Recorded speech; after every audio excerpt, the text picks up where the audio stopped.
Good morning, everyone. No, it's not morning. Actually, it's afternoon. Good afternoon, everyone. If this is your first time watching me, my name is Joanna Daniel. I am a counselor and I found Wounds to Scars, where we work with adult survivors of childhood trauma and abuse, and we help people heal. And we do that through conferences, retreats, and online courses. So today, I am talking about something that's really important. It's also questions that conversations I've had. Welcome. I can see that somebody has joined. Please say hello.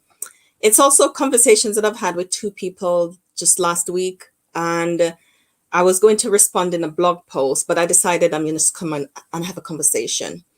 So the title today is Emotional Connection and the Mother Wound and Three Reasons Forgiveness Won't Fix It. Because one of the things I hear all the time is I've forgiven her, and that's okay. That's all right. That's your journey to walk. But also sometimes when I hear those stories of forgiven, I can hear what's underneath, maybe because of what I do, maybe because of my job. I can hear what's underneath and realize that sometimes there are unresolved things that needs to be addressed. And so when I had these questions this week, I thought, let me come and have a conversation about it. So this is a subject that's really dear to my heart for many reasons, for personal connection, and years of working with women through this issue of emotional connection with their mom. And many aren't sure what to do with the lack of emotional connection from mother. And some are grown women who are still living in a toxic cycle with their mothers, still trying to get validation, recognition, and acceptance. And that's a really challenging journey when you are still in the thick of the toxicity, trying to get validation, recognition, and acceptance from somebody who is not able to give it. I'm going to say not able to give it because unless mother heals, you're not going to get validation, recognition, and acceptance from her. Even if you take on care and responsibilities, and sometimes I know women who have taken on care and responsibilities because they want validation, acceptance, and recognition. And it doesn't happen because she is who she is. And the pain dictated how she parented, the pain dictated how she connected. And unless that pain gets dealt with, she's going to connect the same way. That's her relational pattern. Okay. So I'm not saying stop caring, and I'm not saying stop doing what you're doing. That probably won't fix her. What you're doing won't fix her. You are not the problem. Hey, hi sis. You are not the problem. I want you to recognize that. She did not love you. Your mother did not love you because you were unlovable. And I really want you to hear that. It's not because you were unlovable. A lot of people, that becomes the thought process. That's become the automatic negative response to being not emotionally connected. And Brene Brown says, in the absence of data, we tell ourselves stories. And we're humans, and that's what we do. In the absence of deep connection from mom and experiencing of love from her, the story that we will tell ourselves, that women tell themselves, is I'm unlovable. And can you imagine if you have that story of I am unlovable, then you are going to treat yourself a certain kind of way. And it's a pattern that will send you into relationships with people who are unable to connect with you too and unable to love, because it reinforces the message that I am unlovable. I hope that makes sense. So what we want to be able to do here, and I'm going to be doing a few videos on this, is to break that cycle, break that pattern for you. And so I really want you to start to dwell on this thought that it's not because I'm unlovable why she couldn't love me. And I know even getting to the place of acceptance that my mother didn't love me, that's really difficult. That's very challenging. Because we know mothers to be nurturing and kind, and not every mother is. Not everyone can. Not every woman can do it. We can't do it without help. Especially if the pattern that we got from our mothers and foreparents was one that we weren't loved, accepted, and recognized. So to be able to automatically do it is nigh impossible. It takes a lot of work, awareness, sitting in discomfort and healing to be able to do it. Right?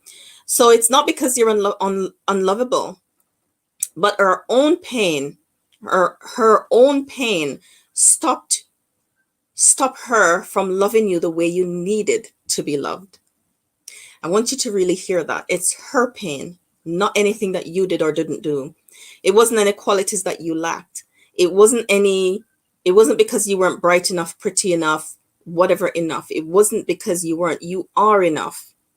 But her own pain, the ones that she buried, prevents her from. And if you're here and you're listening and you're a mother who you're struggling in this area, to really connect and you can sense it, it's really good that you can sense it. As I said yesterday, I spoke to a mother who she was coming for coaching because she wanted to learn how to love her daughter because she never got that. And that is so rare for a woman to say, you know what, I don't know how to do it. And I want to know how to do it. Hey, Facebook user, I'm not sure who the name is, but it says Facebook user. I'm so glad that you guys are here live. Sometimes I'm here on my own, so I'm really glad for company. Ask questions if you have any. So what is the mother wound? I mean, it's kind of answer the questions earlier on, where it's when there's a lack of emotional connection and the pain and the wound that creates when we didn't experience secure attachment with our mother, who was our primary caregiver. It creates a wound that needs healing. And that wound leads to parenting without emotions with our own children. It leads to sometimes going into relationships with people who are unable to love us, and sometimes carry on that pattern in interpersonal relationships through work, at church, in our marriages. It just follows us everywhere. Hi, Violet. I can see your name now when you say it. Thanks. Yeah. So it kind of just follows us everywhere. So one of the important things to do is to recognize that pattern and heal that pattern. I wrote a journal, Mother and Me, which examines that pattern and gets you to really think about some important questions that you need to ask yourself and reflect deeply on those, and gives you new things to think about so that you can begin to train your brain to get used to something else, right? Because that's where we have to do the work. So here is reason number one why forgiveness won't work, because that's what we're talking about, that forgiveness won't fix it. Here is reason number one why you need to do more even after you're forgiven her. Because we were created for connection, and mother is our first attachment figure. Many women reject the child from the womb. Sometimes that's where the rejection starts, and it results in self-neglect, self-hatred, and also rejection of self. So that's why forgiveness alone won't work, because you need to work on the self-acceptance. You need to work on loving yourself deeply. And I don't mean loving yourself in terms of what it looks like externally, but loving yourself, what it looks like internally. Can you connect with yourself? Do you even like you? You know, because sometimes that's how deep the wound goes, where we reject and separate ourselves from ourselves. And because we have done that, we're not able to connect with self, and we don't really deeply even like us and being with us. So how are you with you? So even after you've forgiven, those questions need to be answered. That needs to be explored. Do I even like myself? Do I know me? So, this journey of self-discovery sometimes. So sometimes the lack of connection can send some women spiraling into a life of drugs, self-destruct, because when mother rejects, it's a deep wound that needs healing, right? It's a really deep wound that needs healing. So that's number one reason forgiveness on its own won't fix it. The wound needs fixing too. So number two is lack of connection with mother can set us up for being unable to connect with anyone else, even our children. For those of us who have, when we've experienced that, it stops us from connecting because we follow a pattern. Children, we live what we learn. We hear it all the time. But because we're grown up, we think we're living something else, but we're not. The pattern that's recorded in the brain, that's the pattern that we're living out. It's so deeply in the subconscious. That's what we do. All right. We just naturally do what we've experienced. And so the struggles that we experience is the struggles that we pass on. Unless we become really mindful, we get ourselves healed, we get coaching through books or journals or videos like this, or counseling or coaching, or whatever path that you take. Sometimes it's not one path that works, but several that comes together to help us to be able to confront the wound and to begin to daily work through it. Okay. So without healing, you might know what is missing. So I've met women who says, I didn't get this from my, and I'm determined to do different. And really, that's really good. But what I find sometimes is determination alone, determination on its own is not enough, because you don't know what you don't know. You don't know what you don't know. I was determined to build this ministry, but there were so many things I didn't know that I needed to go get coaching to be able to do. Right. So when you don't know what you don't know, that's how you make mistakes. That's how you do the things that you do know how to do. So you know how to give clothes and shelter and food and expensive gifts and education and all of those kind of stuff. But sometimes what people really need is connection. Just be with me, just be with me. Can you just be with me? Can you just lie with me and we play a game, just us, and we don't talk about anything and we just be in each other's presence? Can we do that? That's where sometimes the difficulty comes in. And number 3 is the innermost child. Your inner child needs healing. The younger you that sustained the hurt. And this is where sometimes I feel like people think this is a hairy-fairy kind of thing. What do you mean inner child, Joanna? It means the age you were, or the stages, especially in those early days of development, when connection didn't happen. It's almost sometimes we're stuck at that stage. Sometimes our responses become childlike. Sometimes how we experience life, how we do life becomes childlike sometimes, because that wound stays at that stage. So we might grow chronologically. So we become 30 and 40 and 20, but the wound stays at 10 and 5 and 2 and 18 months. It stays, right? That wound is recorded in the brain. And sometimes it's not a one-off wound. Attachment injuries is a prolonged rejection. And so it stays there at that stage. And that inner child needs nurture and care and healing. At the retreat in November 26 to 28, I'm the only speaker. And these are some of the things that we're going to do in the workshop. I have put the early bird booking details above or below the video, depending on where you're watching from. And you can register for early bird from, well, we've been open for a couple of days now to get the early bird discount. But I'm really going to help people to unpack, because I hear it so much, and that's why I'm including it in the workshop, to unpack those thoughts, the stories that we tell ourselves, and to begin to reframe and rewrite, because we can rewrite, because the brain is beautiful. It's a beautiful organ. It can be reshaped. We can make and create new pathways in our brain that change not the experience, but the emotions and the sensations and the feelings around the experience and the thoughts that we have around the experience. Those are what can be changed. So when the experience comes up, it won't bring up the same dialogue and feelings. It won't. So you don't have to spend the rest of your life hiding anymore. Okay. So the inner child works helps you to heal the hurt that you sustained at the age and stage in your life, the thoughts you had, the feelings, the emotions, and the things that you told yourself, and the behaviors and coping strategies that you develop in order to survive. Because children do. I always said children are resilient, but children have to develop ways of surviving. And sometimes one of the ways that we develop is to try to suppress it. And as we grow as adults, we know how to cover it with many things. We cover it with accomplishments, education, partying, different things we used to cover. We used to cover the fact that we're really struggling children. Okay, so that's where the pattern lies. And that's what makes us unable to connect with self and with others, the inner child, the pain. Those patterns are in the subconscious mind, as I say, and they intrude on daily life and relationships in various ways. So forgiveness is an adult, conscious, frontal lobe decision. I'm going to say that again.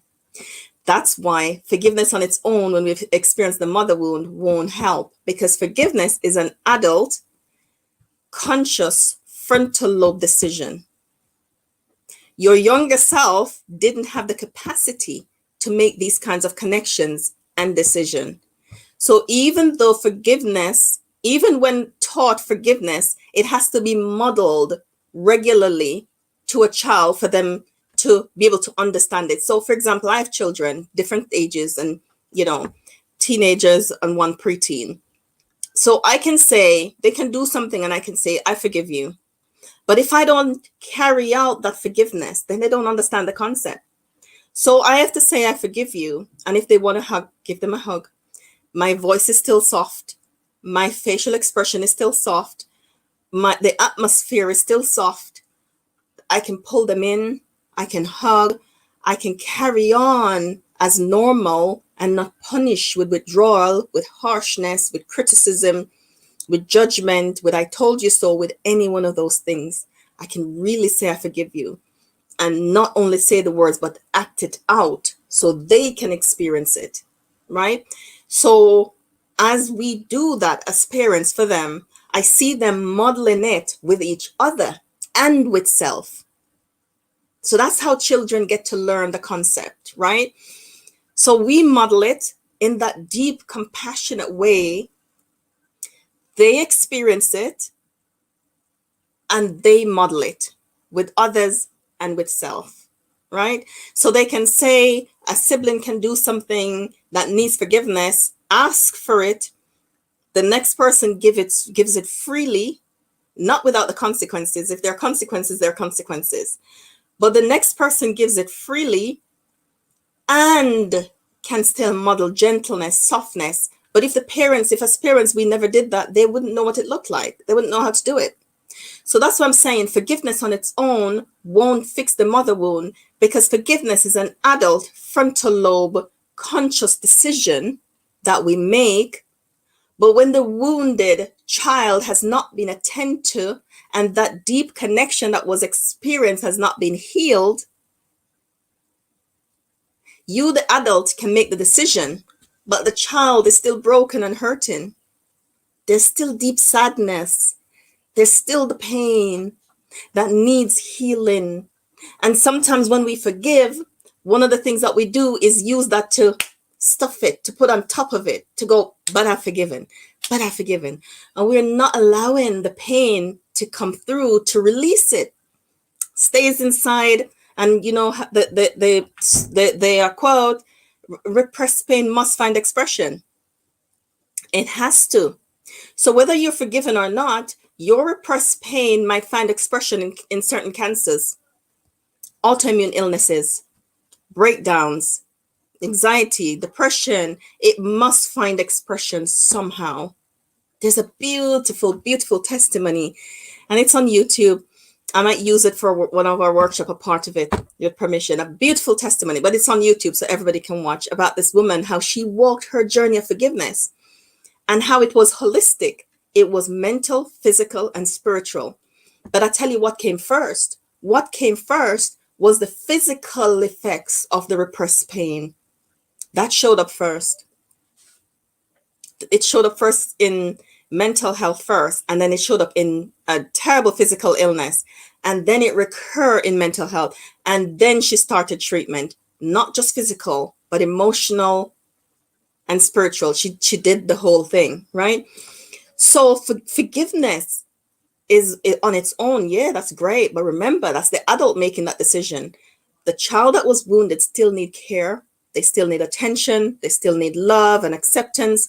They still need a safe place to go unpack what it felt like to not experience connection and love, to be rejected and not accepted by the person who was supposed to be their primary caregiver, their nurturer. There's something about that that's deeply wounding. All right. So to fully participate in relationships and to be fully present for self, that's a work that needs to happen. So that's where I'm going to end this, because I know I could be here all day talking on this subject around the reasons why forgiveness on its own won't do the job, and why the inner child, the wound that the child experienced, needs addressing. And that's what is really, really important. So something just came to mind. I just did a post on Facebook about my son. We were doing devotions together this weekend, and he said, "Oh, Mom," he said, "you're always in your room."